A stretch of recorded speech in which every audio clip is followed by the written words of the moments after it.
ये यात्रा संविधान पर एक तरीके से पूरी तरीके से कुठाराघात है। ये यात्रा दलितों के ऊपर भी आक्रमण करने का एक तरीका है। ये यात्रा, मैं इस यात्रा को धार्मिक यात्रा नहीं मानता, मैं ये यात्रा को सरकार की यात्रा मानता हूँ। ना तो बीजेपी की यात्रा है, ना ही धार्मिक यात्रा है। ये यात्रा सरकारी यात्रा है जो भारत सरकार इसको चला रही है। तो इस यात्रा के माध्यम से वो संविधान को नष्ट करना चाहते हैं, संविधान को खत्म करना चाहते हैं। इसके पीछे सिर्फ एक यही मंशा है। और संविधान खत्म होगा तो जाति प्रथा के संबंध में जो हमारे अत्याचार पहले हुआ करते थे दलितों के साथ में, ओबीसी एसटी ओबीसी के साथ में, वो जिससे कि वो आगे और बढ़ जाए, उसको परमानेंट करने के लिए जो बहुत लंबे समय से खत्म हो चुके हैं, बहुत हद तक खत्म हो चुके हैं। कानून में तो खत्म ही है कम से कम, बाकी भले वो कुछ लोग कुछ करते रहे तो उनके लिए अपराध की सजा मिलती है। आपको बात पता होगा कि अगर हम संविधान बनने से कुछ समय पीछे चले जाएं तो उसको आपको पता चलेगा कि छुआछूत करना से मना करना अपराध था। अगर कोई दलित का व्यक्ति किसी गांव में चला जाए जहां पर के उनको जाने की मनाही है, दलित का व्यक्ति अगर कोई दलित या शूद्र व्यक्ति कोई अगर किसी वेद को पढ़ ले, किसी को पढ़ ले जिसकी मनाही है, स्कूल में चला जाए, तो वो एक तरीके से दलितों के द्वारा किया गया अपराध था। ये उल्टी बात थी। मतलब दलितों, एससी एसटी ओबीसी शूद्र लोग जो कुछ भी कह ले जाए कि इन लोगों के द्वारा किसी गांव में प्रवेश करना, धार्मिक ग्रंथों को पढ़ना, संपत्ति रखना, बहुत सारी अपराध में आता। अब क्या है, अब उल्टा है। अब क्या है कि हम लोगों को पढ़ने से मना करने के लिए कहना, ये हम लोगों के साथ जाति प्रथा के आधार, जाति के आधार पर किसी भेदभाव करना, अब ये अपराध है और हम लोगों को प्रोटेक्शन इससे मिलता है। तो ये संविधान को खत्म करके और इस यात्रा के माध्यम से पूरी इनकी रणनीति यही है कि हम पुराने दौर पर चला जाते हैं। पर धीरेन्द्र शास्त्री का कहना, मैं हिंदुओं को जागरूक और एकजुट कर रहा हूँ। हिंदुओं को जागरूक एकजुट बिल्कुल भी नहीं कर रहा है। ये बिल्कुल झूठा ही छुपा इनका एजेंडा है। हम लोगों को ये समझना होगा कि छुपा एजेंडा इसमें है क्या। देखिए, अगर आप इनकी स्पीच को सुने, धीरेन्द्र शास्त्री की स्पीच को सुने, तो आपको ये पता चलेगा कि ये खुद ये बात को कह रहा है कि जाति तो रहनी चाहिए।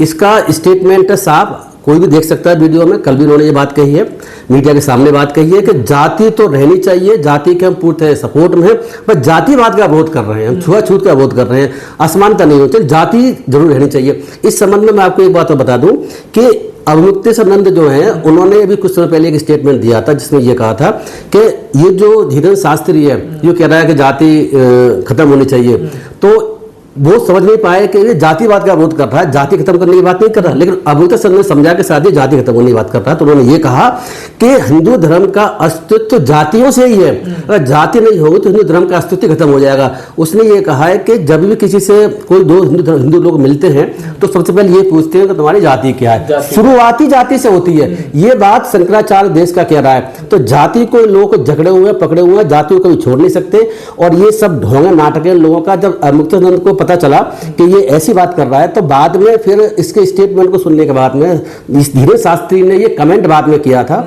उसने ये कहा था कि मैं जाति के पूरे समर्थन में हूँ। इस बात को उसने यहाँ भी कहा है, इस यात्रा में मैं सिर्फ जातिवाद का विरोध कर रहा हूँ। वो बड़ व्यवस्था का भी समर्थन कर रहे हैं। बड़ व्यवस्था बिल्कुल रहनी चाहिए, ऐसा ये लोग कह रहे हैं। ये तो हमेशा चाहते हैं। अब इनसे ये पता चल गया कि जाति भी चाहते हैं, बड़ भी चाहते हैं, जाति भी चाहते हैं। और ये जो पहले असमानता थी हमारे देश में और कुछ एक विशेष वर्ग का विशेषाधिकार था, कुछ वर्गों का विशेषाधिकार, उस विशेष वर्ग को दोबारा से लौटाना चाहते हैं। ये इनकी मेन मंशा है। सर, आपने कहा ये सरकार की यात्रा, धीरेन्द्र शास्त्री की यात्रा नहीं। अगर सरकार हिंदू राष्ट्र बनाना चाहे तो बना सकते हैं ना। तो पिछले 12 साल से सरकार में है सर। देखिए, हिंदू राष्ट्र आपको पता है कि हमारा देश 1947 में 50 में नहीं बना। पाकिस्तान बट गया धर्म के आधार पर। धर्म के आधार पर हमारा देश कोई राष्ट्र नहीं बन सकता। यही संविधान में व्यवस्था है और संविधान में व्यवस्था ये 1950 से चल रही है। इस बात में सुप्रीम कोर्ट भी यही कहता है कि धर्मनिरपेक्ष कंट्री है। और धर्मनिरपेक्ष कंट्री ही नहीं है, सुप्रीम कोर्ट तो यहाँ तक कहता है कि ये बेसिक स्ट्रक्चर भी है। यानी कि पार्लियामेंट के सारे एमपी मिलकर के भी, एमएलए जितने भी हैं सारे देश की विधानसभाओं को मिलकर के भी संविधान में संशोधन कर देते हैं तो संविधान संशोधन असंवैधानिक होगा। ये सुप्रीम कोर्ट का कहना है। लेकिन मैं आपको बता दूं, मुझे आज ये जो व्यवस्था पहले चल रही है सुप्रीम कोर्ट की कि संविधान में संशोधन नहीं किया सकता, जो कि धर्म व्यवस्था को खत्म करता है, इसको अगर आज ये खत्म करने की कोशिश करेंगे सुप्रीम कोर्ट, मुझे लगता है वो स्टेप नहीं ले पाएगा। मेरा ऐसा मानना है कि सुप्रीम कोर्ट के जजेस जितने बैठे हुए हैं, ज्यादातर आज के समय में बीजेपी आरएसएस की आइडियोलॉजी के बैठे हुए हैं, वो उस जजमेंट को पालन नहीं करेंगे। ऐसे में लगता है उसको 9 जजों की बेंच किया गया, जजों की बेंच के पास भेज करके उसको कह देंगे भाई ये व्यू ठीक नहीं था। अगर पार्लियामेंट चाहती है कि हिंदू राष्ट्र बनाना तो बना सकती है। मुझे ऐसी उम्मीद है कि सुप्रीम कोर्ट आज साथ कहीं ये ना कहते। तो इस यात्रा में तो बीजेपी के कई नेता और मंत्री हैं नदी के साथ। बिल्कुल है। मनोहर खट्टर जो केंद्रीय मंत्री हैं वो बैठते हुए तो मैं आपसे कह रहा हूँ कि ये यात्रा धीरेन्द्र शास्त्री की यात्रा नहीं है, ये यात्रा हिंदू धर्म के लोगों की यात्रा नहीं है, ये यात्रा बीजेपी की यात्रा नहीं है, ये यात्रा भारत सरकार की यात्रा है, ये यात्रा बीजेपी की जन सरकार है उनकी यात्रा है। इस यात्रा का रूट आप देखें तो वो जो दिल्ली से लेकर के हरियाणा होती हुई उत्तर प्रदेश तक वृंदावन तक जा रही है। तो ये जो यात्रा बीजेपी राज्यों में गुजर रही है और बीजेपी के राज्य पूरी तरीके से इसको सपोर्ट कर रहे हैं। पूरी रोड खाली करा दी गई है, गाड़ी को वहां कोई खड़ा कर देगा तो उसके चालान भी हो रहा है, ऐसा पहले कभी नहीं हुआ करता था। मुस्लिम देखें अगर थोड़ी सी नमाज पढ़ लेते हैं कुछ समय के लिए तो वो कहते हैं कि रोड पर क्यों नमाज पढ़ ली, नमाज पढ़ी जाते हैं वहां पर। तो यात्रा जो धार्मिक यात्रा ये कर रहे हैं तो रोड को पूरी तरह ब्लॉक करके कैसे कर सकते हैं? साइड में कर सकते हैं, रोड ब्लॉक नहीं हो सकती, लेकिन ये लोग तो रोड पर खाना खा रहे हैं, रोड पर सो रहे हैं, पूरी रोड ब्लॉक कर रखी है और कोई व्यक्ति दूसरा आ जाए तो उसके अधिकारों का हनन हो रहा है। लेकिन सरकार तो ये चाहती है, उसमें तो बातें नहीं है, लेकिन न्यायपालिका चुप है, इस पर मुझे बड़ी आपत्ति है। लेकिन सर धीरेन्द्र शास्त्री का ये कहना है कि हिंदुओं को खतरा है, मैं हिंदुओं को जागरूक कर रहा हूं, उनको एकजुट करने की कोशिश कर रहा हूं। हिंदू एकजुट कब थे मुझे बताइए आप? हिंदू एकजुट कब थे? कभी नहीं थे हिंदू एकजुट। फिर हिंदू एकजुट कभी भी नहीं थे और कभी रह भी नहीं सकते हैं। ये सब इनका छुपा इसमें एजेंडा है। मैं आपसे फिर कहूंगा कि ये फिर चाहते हैं कि जो कुछ लोगों को, शूद्रों को और दलित लोगों को जो अधिकार संविधान के तहत अदरवाइज मिल चुके हैं, उन अधिकारों को खत्म करने की एक षड्यंत्र के तहत यात्रा चल रही है। हिंदू धर्म को एकजुट करना, हजारों साल पुरानी व्यवस्था लाना चाहते हैं दोबारा। मुझे लगता है ऐसे चाहते हैं। बार बार सारे धर्मशास्त्री जितने भी हैं वो इसी बात को बार बार कह रहे हैं, संविधान को मानते नहीं। वो खुद कह रहे हैं कि संविधान को नहीं मानते, हमारा धार्मिक ग्रंथ ही हमारा संविधान है, सबसे बड़ा संविधान धार्मिक ग्रंथ है, संविधान तो उसके अंदर में आता है। सरकार की देश की व्यवस्था संविधान के अनुसार नहीं, धार्मिक ग्रंथों के अनुसार चलेगी। ये जो धर्मशास्त्री बार बार आज से नहीं, लंबे समय से कहते आ रहे हैं, ये अभी की बात नहीं है। तो अब अंतरिक्ष इतना आया हुआ है कि जो भारत सरकार है बीजेपी की और जो राज्य सरकार है बीजेपी की, वो इसको पूरी तरह से सपोर्ट ही नहीं कर रहे, इनको ही इनके माध्यम से काम को करवा रही। चिंता का विषय। तो इस यात्रा से दलित, पिछड़े, ओबीसी, माइनॉरिटी को क्या सीख लेनी चाहिए?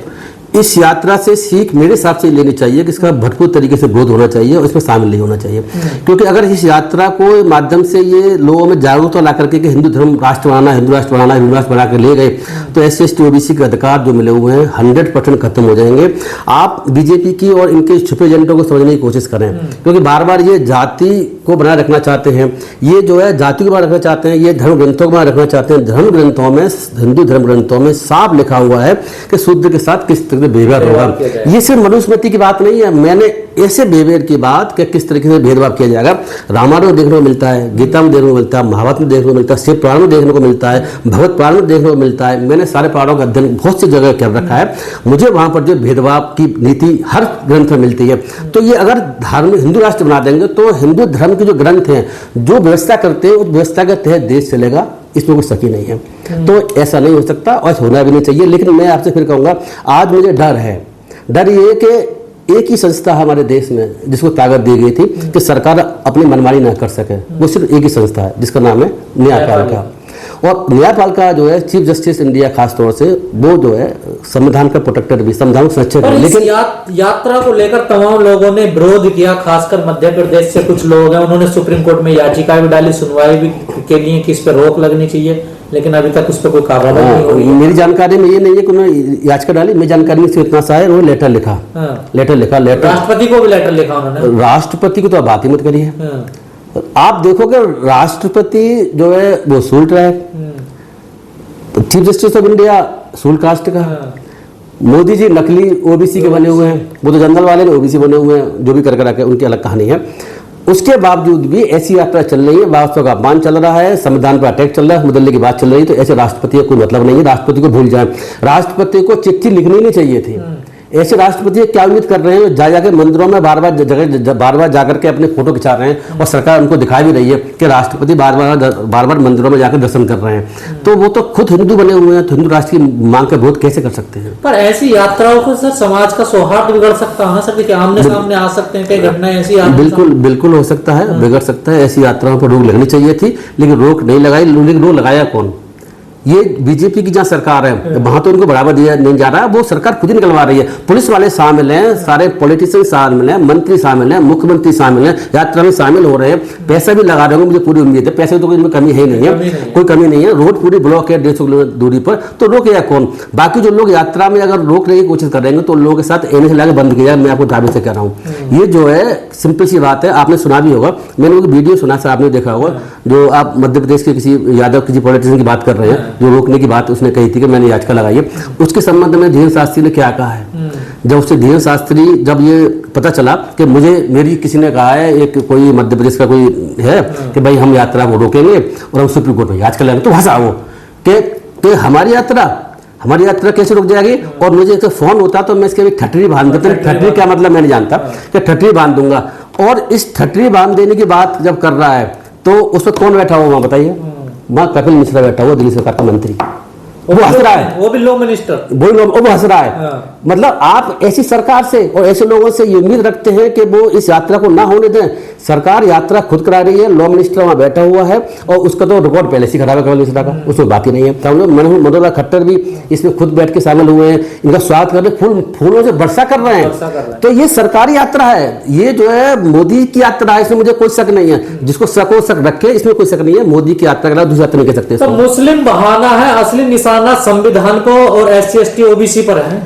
मैं ऐसा नहीं कहूँगा मुस्लिम आना, मुस्लिम को भी खत्म करना चाहते हैं, ईसाइयों को खत्म करना चाहते हैं। दूसरा आप देखें, दलितों को, शूद्रों को भी जो है उनको पुराने स्टेज पर, उनके पुराने जो तरीके उन पर पहुंचाना चाहते हैं। ये इस यात्रा का मेन उद्देश्य यही है।